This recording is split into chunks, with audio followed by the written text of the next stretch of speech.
Vamos abrir então a nossa Bíblia no livro de 2 Reis, capítulo 6. 2 Reis, capítulo 6.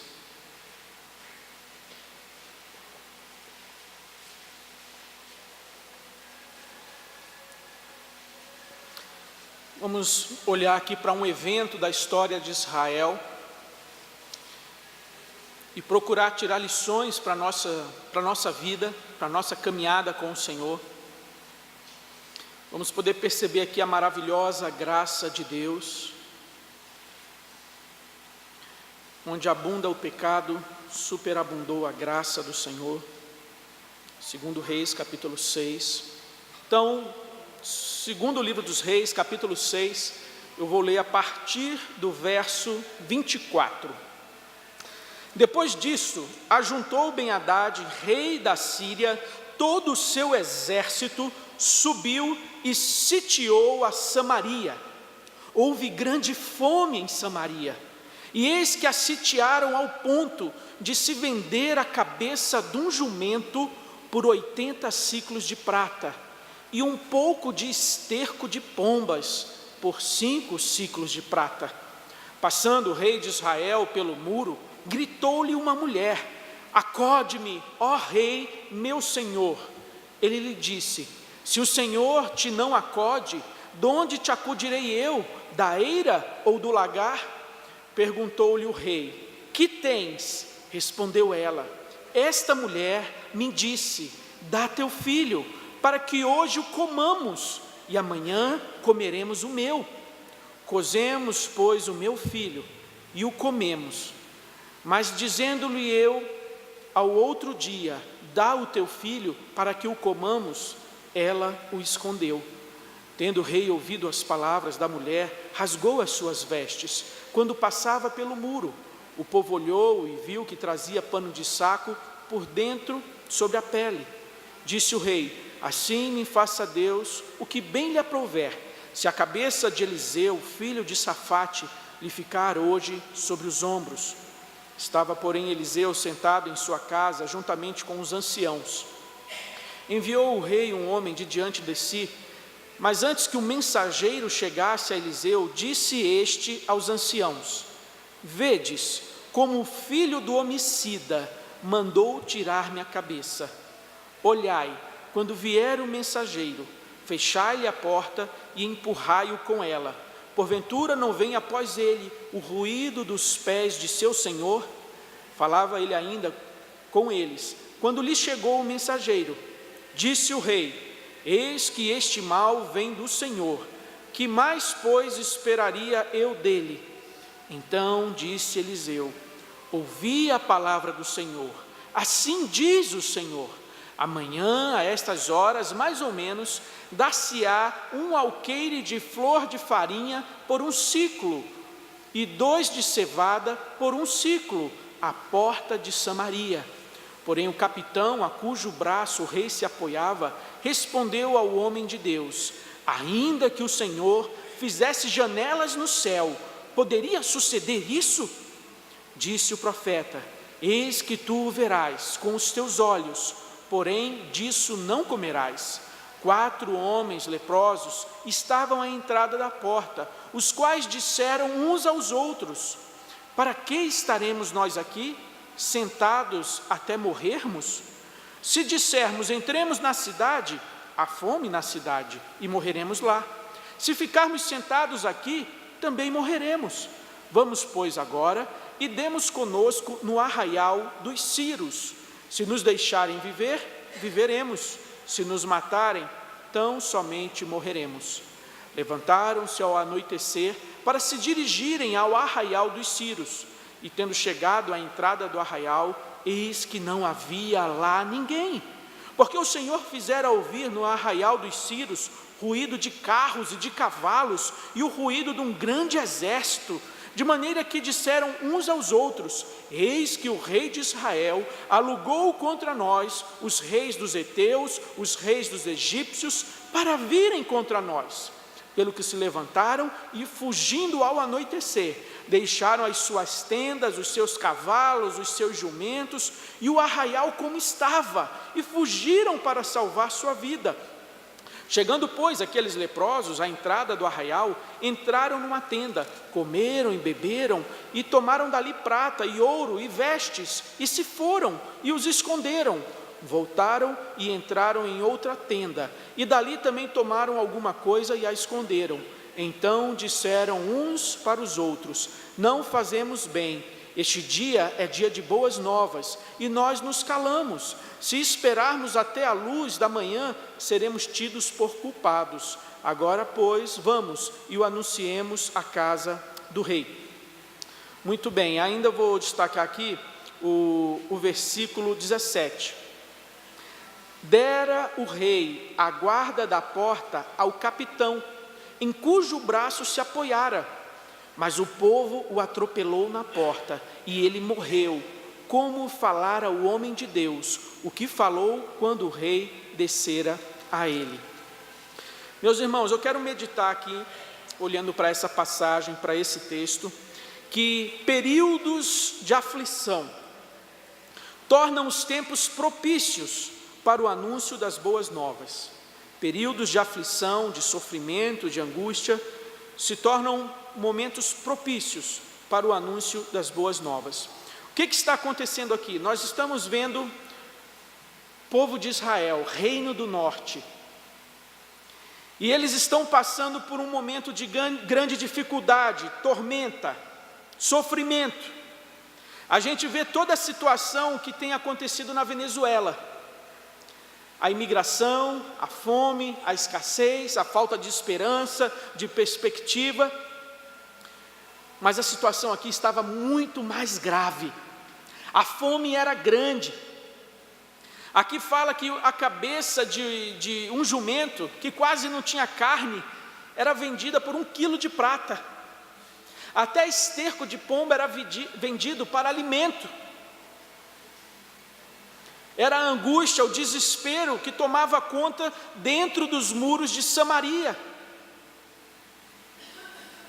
a ponto de uma mulher propor a outra que naquele dia preparassem o filho daquela para o alimento, e no dia seguinte a outra criança, filho da outra mulher, seria o cardápio. Isso é o desespero, isso é a angústia, isso era a perspectiva da morte a qualquer momento. E assim aquela mulher aceitou essa proposta. Mas quando chegou no dia seguinte, a outra mulher havia então escondido o seu filho, a sua criança. E a ponto de chegarem ao rei e pedirem misericórdia, pedirem ali socorro. Meus irmãos, como que uma situação dessa pode acontecer no meio do povo de Deus, o povo da aliança, o povo das promessas, o povo que viu os milagres de Deus, o poder de Deus, chegar a uma situação, a um ponto como esse? E tudo isso começou a desandar quando Jeroboão assume o trono do reino do norte, do reino de Israel. Isso está registrado lá em 1º livro dos Reis, no capítulo 11, quando Deus envia o seu profeta para anunciar a Jeroboão que Deus o havia separado para reinar sobre Israel. E ele diz: sucedeu nesse tempo que, saindo Jeroboão de Jerusalém, o encontrou o profeta Aías, o silonita, no caminho. E este se tinha vestido de uma capa nova, e estavam sós os dois no campo. Aías, o profeta, pegou na capa nova que tinha sobre si, rasgou-a em 12 pedaços, e disse a Jeroboão: toma 10 pedaços, porque assim diz o Senhor de Israel: eis que rasgarei o reino da mão de Salomão, e a ti darei 10 tribos.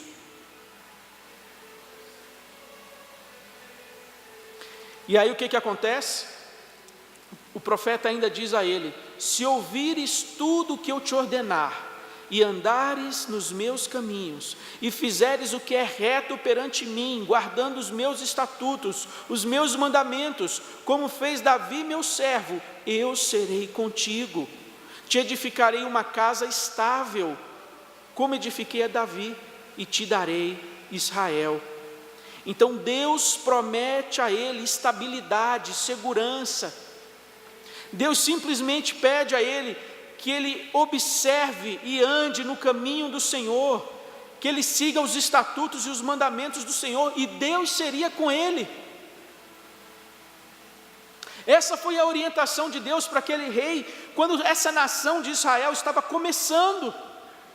Mas o que Jeroboão faz? No capítulo 12, então, ele toma uma decisão, e ele manda construir altares, lugares de culto, em Samaria, no reino do norte, porque ele temia que o povo de Israel descesse para Jerusalém, para as festas da Páscoa, dos tabernáculos, do Pentecostes, enfim. E ao descer para Jerusalém, para cultuar ao Senhor, eles fossem ali seduzidos pelo rei de Jerusalém, que eles traíssem o rei de Israel e quisessem se unir novamente ao povo, ao reino do sul de Judá. Então foi isso que ele fez. Jeroboão edificou Siquém na região montanhosa de Efraim e passou a residir ali, e dali edificou a Penuel.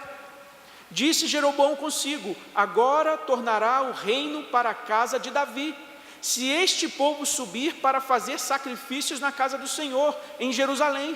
O coração dele se tornará a seu senhor, a Roboão, rei de Judá, e me matarão, e tornarão a ele, ao rei de Judá. Pelo que o rei Jeroboão, tendo tomado conselhos, fez 2 bezerros de ouro, e disse ao povo: basta de subirdes a Jerusalém, vês aqui teus deuses, ó Israel, que te fizeram subir da terra do Egito. E assim o povo de Israel se envereda por um caminho de idolatria, de paganismo, de afastamento da aliança do Senhor. Então, quando nós chegamos aqui no capítulo 6 do segundo livro dos Reis, e vemos essa situação ela não acontece da noite para o dia. Não é meramente infidelidade de Deus, injustiça da parte de Deus, mas esse povo começa a colher aquilo que eles plantaram. E aqui nós vemos 3 princípios que se verificam na história de maneira geral e de maneira particular no texto que nós lemos. O primeiro princípio que eu chamo a sua atenção é que do pecado vem a desgraça, do pecado vem a ira de Deus, e nós precisamos tomar um cuidado com essa afirmação, o cuidado de concluir que todo sofrimento na vida de uma pessoa é fruto de pecado. Então nós precisamos fazer essa ressalva. Lembra daquele cego cujos discípulos disseram: Senhor, quem pecou, este ou seus pais, para que nascesse cego? Ao que o Senhor Jesus respondeu: nem ele pecou, nem seus pais, mas isso lhe aconteceu para que se manifestasse nele, na sua vida, a glória e o poder de Deus. Então nós precisamos fazer esse lembrete, essa ressalva, que nem todo sofrimento na vida de um homem, de uma família, de uma nação, é resultado direto de um pecado.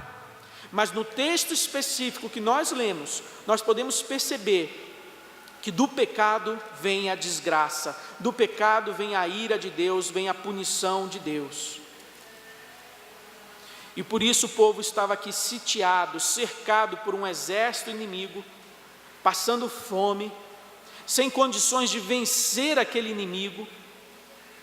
Eles estão aqui em desgraça total, desgraça material, fome, desgraça emocional, falta de esperança, desgraça espiritual, ódio contra os servos de Deus. O rei ainda fez um impropério, ele disse: olha, vou arrancar a cabeça do profeta, vou arrancar a cabeça de Eliseu. O profeta, o rei, em vez de chorar os seus pecados, se quebrantar, se arrepender, promulgar ali um quebrantamento, um arrependimento, trazer a nação aos pés do Senhor, ele se volta contra o Senhor, se volta contra o representante de Deus, o profeta e o servo de Deus.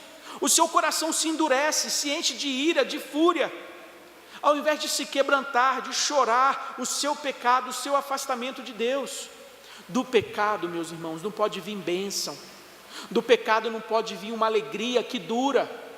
O pecado traz prazer e alegria momentânea, passageira, que dura algum tempo, mas que não dura todo o tempo. Num determinado momento o Senhor vai se levantar e vai julgar, vai corrigir o seu povo. Ele disciplina os seus filhos. Aquele que é filho de Deus não fica sem disciplina. Hebreus vai nos dizer que aquele que está sem disciplina não é filho, é bastardo.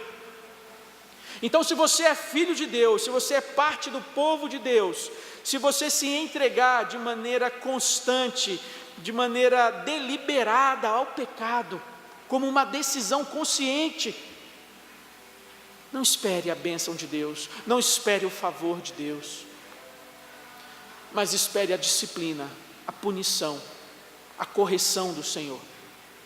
Foi isso que sobreveio a Israel, um exército inimigo, fome, miséria, tragédia. Meus irmãos, o que acontece aqui é um endurecimento do coração. O que aconteceu com Jeroboão, lá no primeiro livro dos reis? Deus disse a ele: Jeroboão, tão somente guarda a minha palavra, anda nos meus caminhos, e eu serei contigo. Eu vou te abençoar por onde você for, e eu te darei um reino seguro e estável. A tua proteção, a tua segurança vai vir de mim. E Jeroboão, por sua vez, ele confia nessa palavra, ele obedece essa palavra, mas o seu coração, tomado pelo medo, tomado pela insegurança, ele toma conselhos com outras pessoas. Ele deixa a palavra de Deus de lado e ele vai tomar conselho com outros. E aí a sua decisão qual foi? Ele proíbe o povo de ir a Jerusalém cultuar ao Senhor. Constrói ali lugares de culto, constrói ali imagens de bezerros de ouro e diz aos israelitas: aqui estão os teus deuses, aqueles que te tiraram do Egito. Basta de ir a Jerusalém, à casa do Senhor, vamos adorar aqui, os nossos deuses estão aqui. E ele faz isso com o intuito pelo medo de que o povo se voltasse para Roboão, se voltasse para Jerusalém, que ele fosse traído, que ele fosse abandonado, que ele perdesse o poder. Ele duvidou da palavra de Deus, ele quis seguir a sabedoria dos conselhos humanos. Você percebe? Da onde vem a desgraça? Da onde vem a miséria, a tragédia na vida do crente, na vida do ser humano? É quando ele deixa a palavra de Deus de lado, as promessas de lado, e ele passa a confiar na sua sabedoria, na sua solução, no seu plano. E assim a situação só vai se desfragmentando, se dilacerando.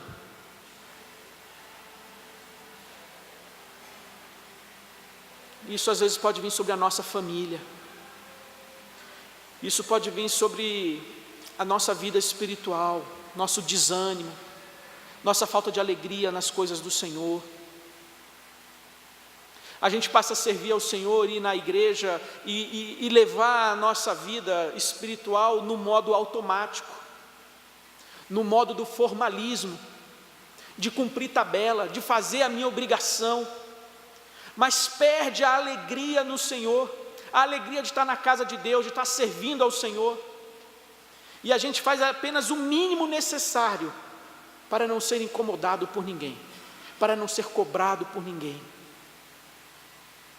E essa alegria, esse prazer nas coisas de Deus, de cultuar ao Senhor, de servir ao Senhor, isso vai se perdendo na nossa vida, porque o pecado ganha espaço, o pecado ganha terreno. O pecado passa a dominar a nossa vida, a nossa mente, os nossos sonhos, os nossos desejos. E nós precisamos nos quebrantar, nós precisamos nos arrepender. porque é este para quem o Senhor atenta, para quem o Senhor olha, é para este que o Senhor socorre, para o humilde e quebrantado, para o contrito. É este que alcança o favor do Senhor, o perdão do Senhor. Como que está a sua família? A espiritualidade, a devoção.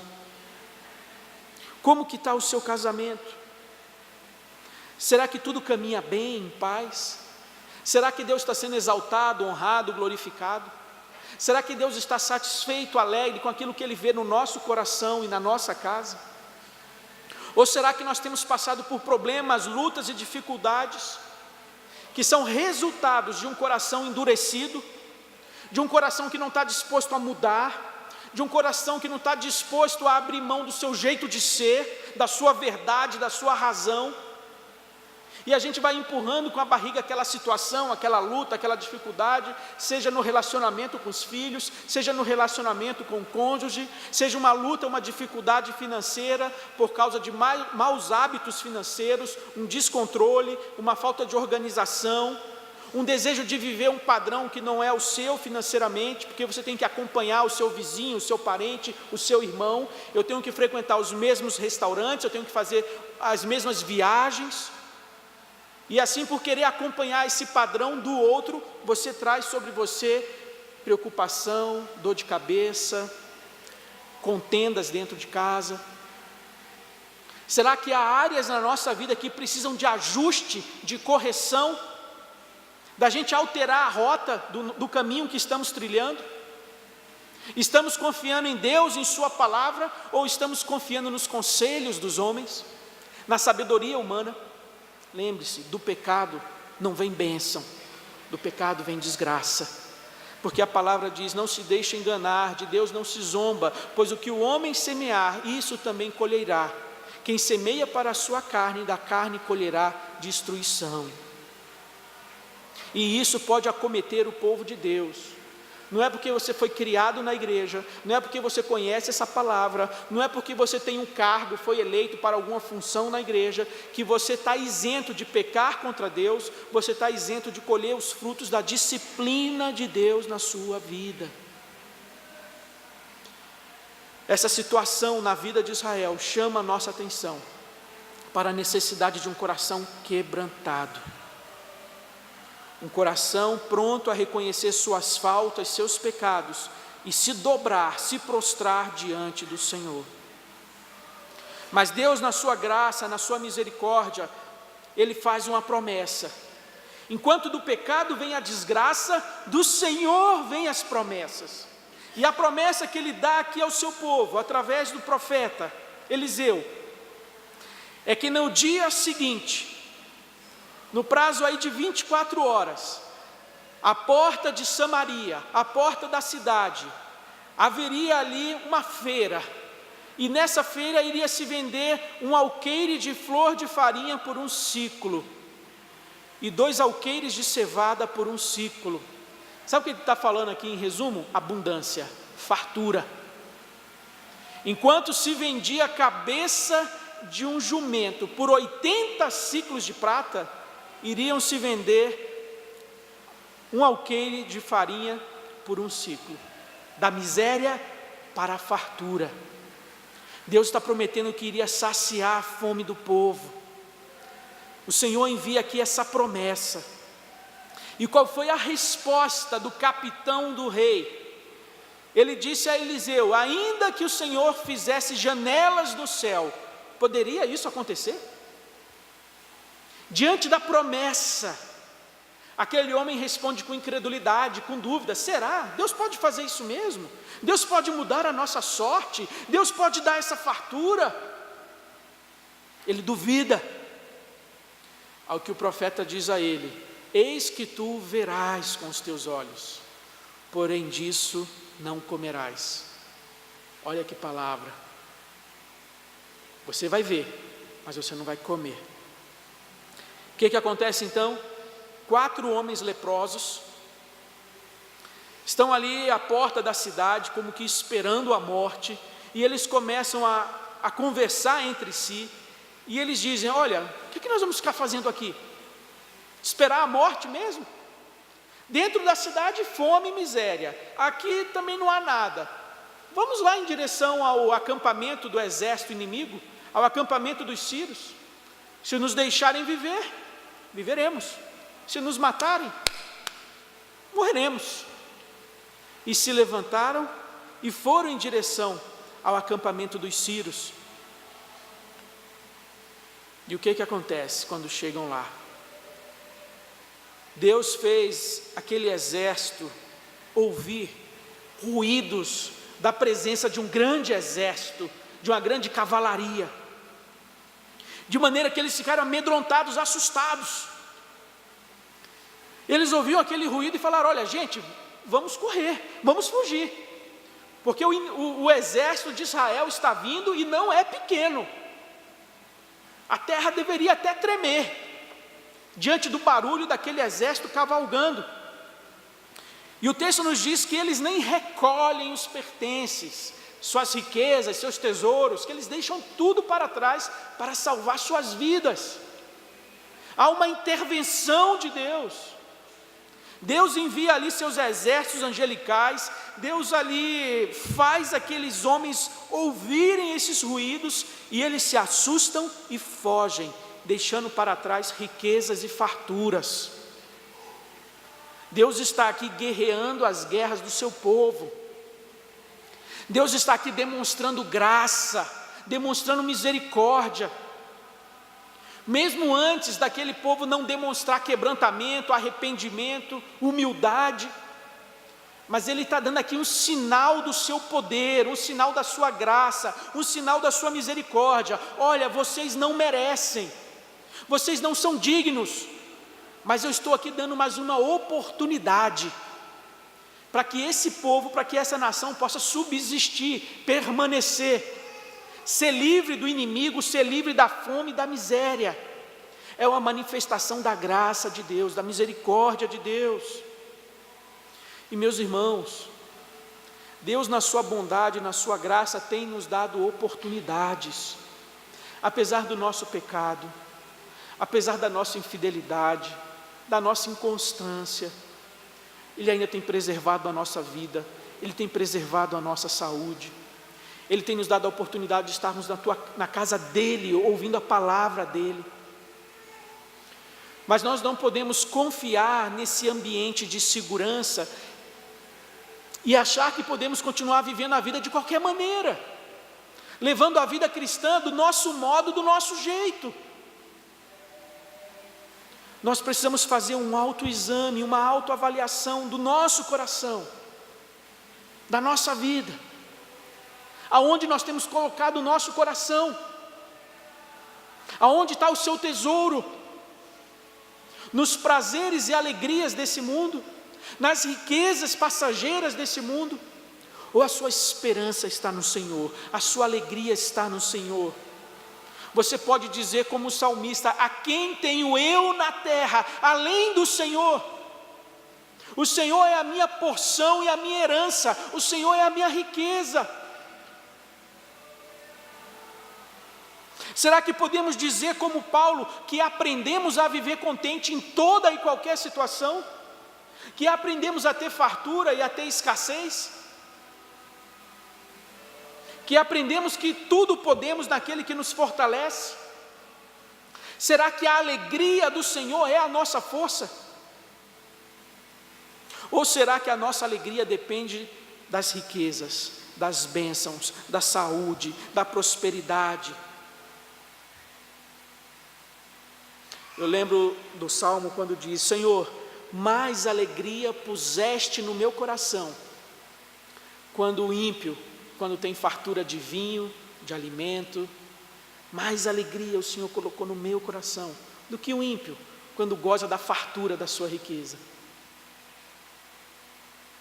Deus, na sua graça, na sua misericórdia, Ele nos dá promessas, Ele manifesta a sua bondade, o seu cuidado, como oportunidades para reavaliarmos o nosso coração, reavaliarmos o nosso caminho. Não espere ter que passar por uma situação de grande aperto, de grande dificuldade, para aí sim você olhar para o seu coração e falar: Deus, eu me arrependo.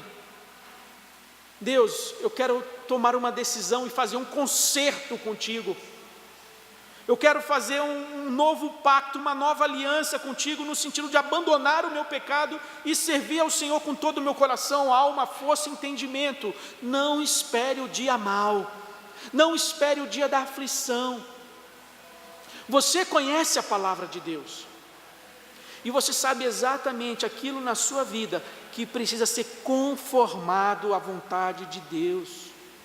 Nós temos os nossos pecados que são públicos: a vaidade, o orgulho, a maledicência. Todos esses pecados acabam se manifestando publicamente. Mas temos também aqueles pecados privados, ocultos, que não estão diante dos olhos das pessoas, apenas diante dos olhos de Deus, porque dele não podemos nos esconder, de onde fugiremos da presença do seu Espírito. E, meus irmãos, diante dos nossos pecados, diante de comportamentos, posturas e atitudes que entristecem a Deus e desonram a sua palavra, esse texto nos alerta que nós precisamos ter um coração quebrantado. Nós precisamos pedir a misericórdia de Deus, para que Ele nos dê vitória sobre as nossas fraquezas, vitória sobre os nossos pecados. Do pecado vem a bênção? Do pecado vem a alegria? Do pecado vem a prosperidade? Não, do pecado vem a desgraça. Mas do Senhor vem as promessas. Do Senhor vem a possibilidade de redenção, de restauração. Do Senhor vem atos de misericórdia. E dos salvos? Dos salvos vêm as boas novas. Aqueles leprosos, depois de ali se fartarem, comerem, ajuntarem alguns pertences, alguns tesouros, eles falaram entre si: olha, nós não podemos ficar quietos, nós não podemos esperar o amanhecer para comunicar esses acontecimentos aqui ao rei e ao povo. Nós seremos tidos por culpados, por negligentes, por omissos. Então, diante disso que Deus fez aqui, nós temos que imediatamente comunicar o nosso povo, comunicar o rei, que o inimigo fugiu, que há fartura aqui. E assim eles disseram uns aos outros: não estamos agindo certo, este é um dia de boas novas e não podemos ficar calados. Você conhece o Deus verdadeiro, você conhece essa mensagem de boas novas, e você não pode ficar calado, você não pode guardar esse tesouro só para você. Você tem que estar pronto a compartilhar dessa mensagem de salvação, seja com seu parente, seja com seu vizinho, seja com seu colega de trabalho, seu colega de faculdade. Não tenha vergonha, não se sinta constrangido. O seu colega de trabalho não tem vergonha de na sessão falar as coisas que ele faz, falar como ele trai a esposa, falar palavrões, te convidar às vezes para fazer coisas erradas. Ele não tem a menor vergonha disso. E nós não devemos ter vergonha de levar as boas novas àqueles que estão perdidos. Do pecado vem desgraça, do Senhor vem as promessas, mas dos salvos vem as boas novas. E o que acontece então? O povo ali começa a se fartar, né? O povo ali vai então e começa a se alimentar daquelas coisas. E o que aconteceu com aquele capitão? Ele estava então à entrada da porta da cidade, e ele foi atropelado pelo povo. O povo no desespero, o povo na angústia, correndo para buscar alimento. O povo o atropelou na porta e ele morreu, como falara o homem de Deus. Esse foi aquele homem que duvidou. Deus pode fazer isso? Não duvide. Não duvide do poder de Deus. Não zombe da paciência de Deus. Confie na palavra dEle. Se renda à palavra dEle. Se no seu coração falta fé, falta confiança, peça a Deus. Fala: Deus, me dê força, me dê fé. Me dê confiança para me entregar ao Senhor, para abrir mão do desejo de controlar a minha vida, de fazer com que as coisas tenham que ser do meu jeito, que eu possa me render ao Senhor. Me dê fé para conhecer o Senhor como meu Salvador. Me dê sabedoria para conduzir a minha família, para conduzir o meu casamento. Se você tem passado por lutas e dificuldades na sua vida, no seu lar, talvez seja porque você tem conduzido as coisas com a sua sabedoria, da sua maneira e do seu modo, e você tem se afastado da palavra de Deus, dos princípios que Deus coloca para nós. Então, diante disso, fuja do pecado, fuja do pecado. Saiba que o fruto dele no final é amargo. Abrace com a mais intensa confiança tudo o que Deus prometeu. Confie na palavra e nas promessas de Deus. E aproveite a situação de luta, de dificuldade, de miséria, que pessoas possam estar atravessando ao seu redor, para apresentar as boas novas da cruz.